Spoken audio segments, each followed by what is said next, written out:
Welcome to the banker lamp. Please enjoy the video. You begin by putting the derailleur on the smallest cog, then remove the rear wheel.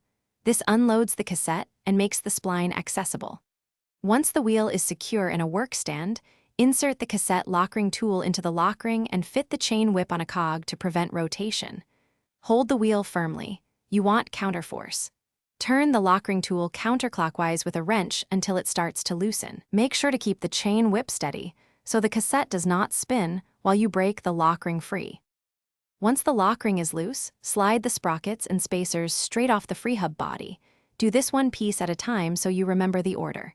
If the cassette is a cluster of riveted cogs, you may need to compress and lift them as a unit, and for Shimano or SRAM, watch for a single wide cog or spacer.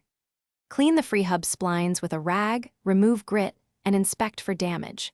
If you plan to reuse parts, apply a thin layer of grease to splines before reassembly to prevent corrosion and sticking.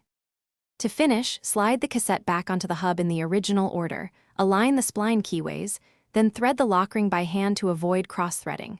Once seated, torque to the manufacturer's spec with a torque wrench. If a cog or spacer is stuck during removal, apply penetrating oil, let soak, then use measured taps with a soft mallet. Never use extreme leverage that could bend splines.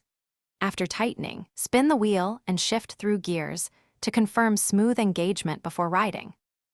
Thanks for watching. If this was helpful, leave a like and consider subscribing. See you next time.